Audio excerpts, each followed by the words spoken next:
And good morning. I'm Warren Teel. I'm a physician with the Occupational Health Clinics for Ontario Workers in Sarnia. And I want to thank Mike Harbit for inviting me to come here today. When I first got asked, I said yes, and then I looked at the agenda and I looked at the people that were presenting, and I ran into our director's office, Jim Brophy's office, and I said, jeepers. Now I feel like Elizabeth Taylor's fifth husband, you know. I know what I'm here for. I just don't know if I can make it interesting. So this is sort of where I came from. That's the Blue Water Bridge spanning Sarnia on the left and Port Huron on the right. So I just commuted over here this morning for this international conference. And we're very grateful to be here, to have the opportunity to share a story, a struggle that we have had with asbestos-exposed workers in Sarnia, and hope to. And I've already learned a great deal this morning, so it's already been a very worthwhile trip for us. So I work at the Occupational Health Clinics for Ontario Workers, and I can see that this isn't the presentation that I sent yesterday, so I'm going to have to improvise. But that'll teach me. So it has the unfortunate, it's a wonderful place to work, but it has the unfortunate acronym OCAL. Now I was an emergency physician. I did a residency in emergency medicine, and I did emergency medicine for 10 years in Canada. I know you guys call it the ER, and I got to tell you that saying that you work at the ER is way cooler than saying that you work at OCAL. But in any case, it was a great transition to go to this clinic. It's a fascinating place to work. What we primarily do, or what I primarily do, is help workers make the case, if there's a scientific case to be made, that their exposures led or contributed to their illnesses. And this is one of our physicians, Dr. Abe Reinhartz, who is also fascinated by this work, but doesn't particularly look so at that particular moment. But in any case, that's a big part of what we do. We also promote awareness about health and safety issues and develop prevention strategies.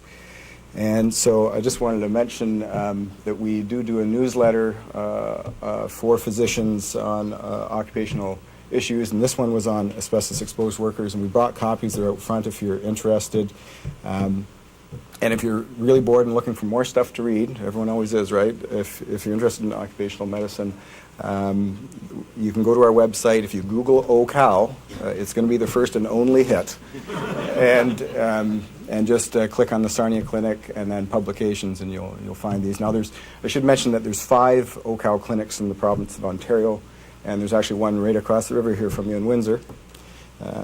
But it's an interesting place to work. Now, I came to the clinic in 2001, and at that time, and actually ever since then, it makes it sound like I was doing it. Even before that, there was a great deal of media attention about our clinic in the paper, primarily because of him, Dr. Jim Brophy, raising awareness about asbestos, not just in Sarnia, but across Canada. And one of my former colleagues approached me in the dressing room at hockey, which was kind of intimidating. He's this gigantic orthopedic surgeon, and said, why are you guys always making all this noise about asbestos? It's like every community in Canada has asbestos. Every industry has asbestos. I mean, what's so special about Sarnia? And I wish I'd had this slide in my back pocket at the time. This shows mesothelioma rates by county in Ontario. It's produced by Cancer Care Ontario, and you can see that there's one county here that they had to make entirely a different graph for, and that's Lambton County, and that's where we're from. Sarnia makes up about half of Lambton County. So what is it that's different about Sarnia? Well, if you look at this map, Sarnia is where all those little green lines converge at the bottom of Lake Huron, and those little lines represent pipelines. We're home to Canada's Chemical Valley, and this is the St. Clair River, where your drinking water is coming from. Our clinic is about here. I live right about there.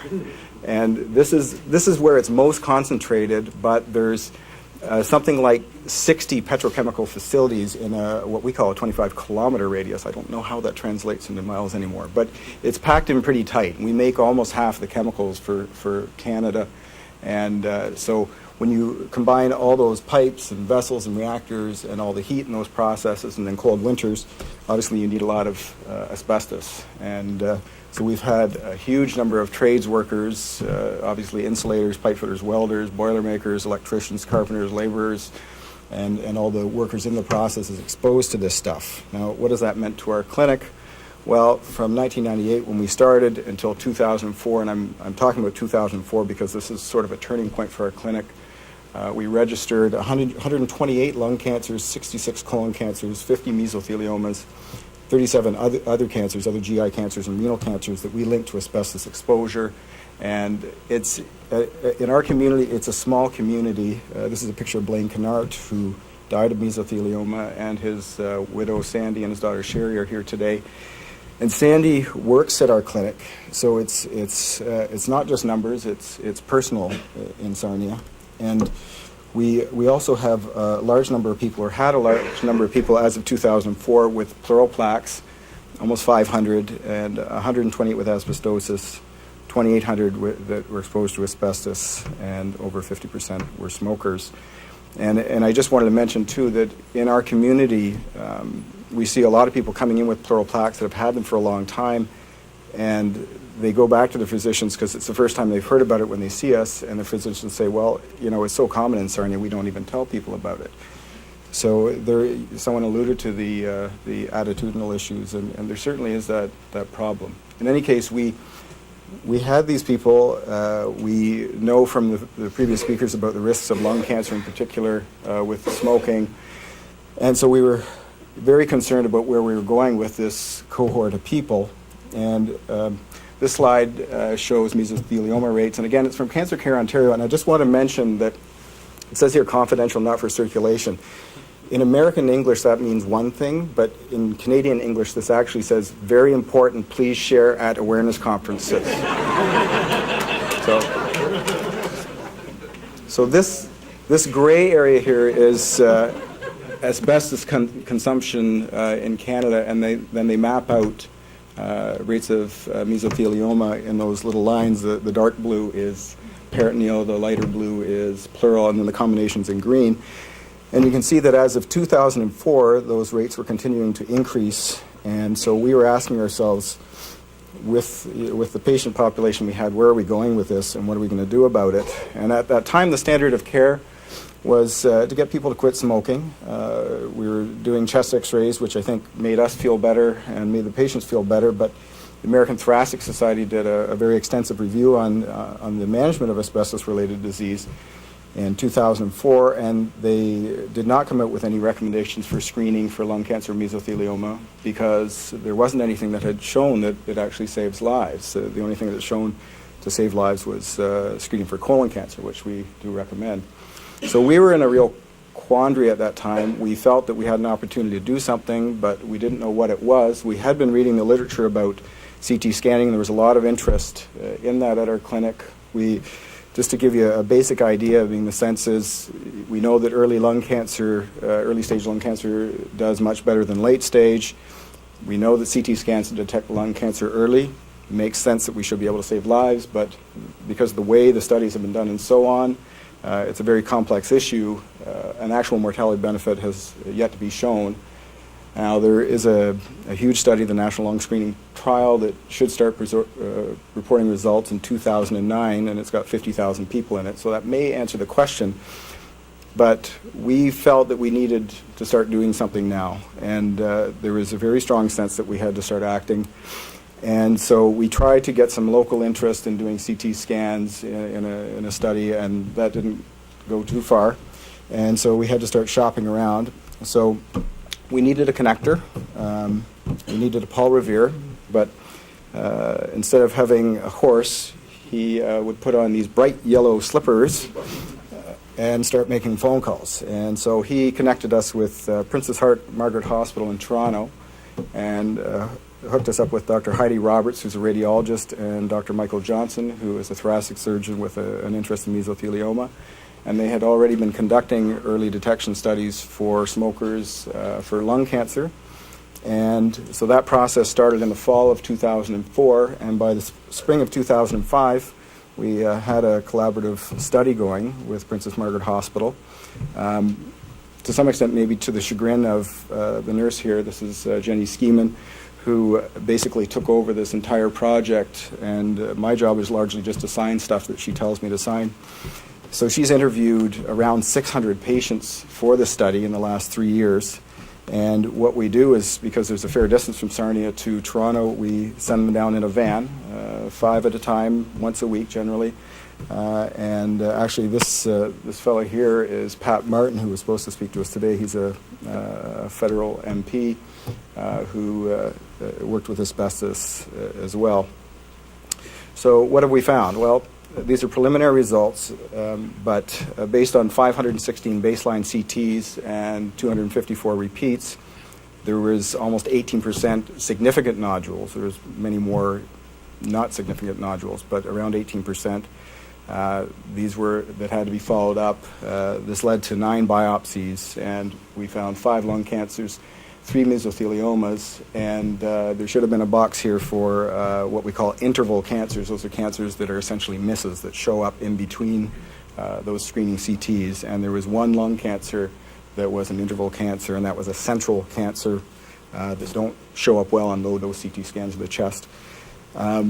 Another reason I resent this was that this little arrow here is supposed to be over here. So the baseline study of this person, the CT, that's actually liver, and when the CTs are done, they go down to the bottom of the lung, so you catch liver and kidneys and that sort of stuff as well. And on the follow-up, this little mass had showed up, and it was a peritoneal mesothelioma. And I should say that the study is also collecting blood, and they're doing markers, mesothelin and osteopontin as well, but we don't have data for that yet. So this helped us a great deal with a vast majority of these patients. However, I should say the patients that have markers of asbestos exposure. But one of the criteria for the study, for inclusion in the study, or I should say an exclusion criteria, was that they not have a previous cancer, and which was a real difficult thing for us because the people with asbestos exposure are at higher risk of cancer. That's why they got the cancer, so we felt they were probably at even higher risk of a lung cancer, mesothelioma. But they couldn't participate, and a lot of those people did want to. So we looked at the literature in a lot more detail, and basically all the big organizations that have reviewed the issue said, you know, we can't recommend for population screening. We can't say everybody go and get a CT scan, everybody that smoked. We can't do that right now. The science isn't there. But there is a role for one-to-one doctor-patient discussion in people that are particularly high risk, that this may be a worthwhile thing to do. And so we started into that process as well, and we basically let the patients decide. I mean, we can't offer them a mortality benefit. We can only tell them that, yeah, we can find it early, but we don't know if that's going to save your life. We do know that it alleviates people's anxiety, and studies say that people that are in these programs quit smoking more often. So those are sort of the tangible benefits. On the risk side, there is radiation involved, and if you're looking at doing CT scans on a yearly basis recurrently, there's a measurable risk of lung cancer that goes along with that. There's also the issue of a relatively high rate of false positives. So you find things that aren't cancers, and then once we find things, well, we have to start sticking needles in them and stuff. And so that can result in complications and worry as well. So those are the downsides to it. But by and large, we feel good about being in this process. As I said, we don't know if it's the right thing to do. But in Sarnia, it's been described as the asbestos situation in Sarnia has been described in the media as a slow-motion Bhopal. And I think that can be said about asbestos in general, obviously. But right now we're up to 929 people with pleural plaques, 223 with asbestosis, and close to 4,000 with occupational exposure to asbestos.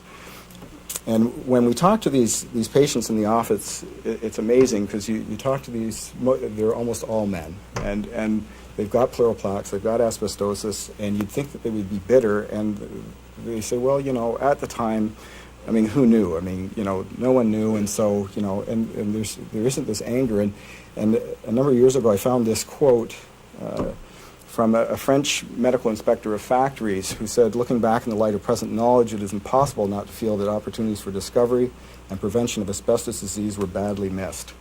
And that's really struck me because of the year that it was stated. And after grade 12, I quit school for a couple of years and worked. And I worked as an electrician's helper in hospitals and schools is where we did all the work. And that was between 1978 and 1980. And I was always pulling this white fluffy stuff off of junction boxes and piping and panels and that sort of stuff. And one day someone said to me, "Hey kid, be careful." Well, what's the problem? He says, "I think that stuff's asbestos." And I said, "Well, what's the deal with that?" He said, I don't know. I just heard it's bad for you. So 44 years later, that was the state of occupational health and safety in Canada, and it's just phenomenal. So, you know, when you think about those opportunities that were missed, we feel very strongly right now that we have this huge cohort of people. Is it reasonable to wait for the proof to come out that this technique might be helpful or not? We don't think it is, and that's why we've embarked on the study process, and we've selectively started scanning some of these people. And we're grateful to have been able to share that story with you. I hope it's helpful to you. And I had hoped when I was coming down here that when I crossed back over the bridge today, I'd have learned some things and made some contacts that would help us with our patients, and I already know that, and I'm very grateful for that. So thank you very much.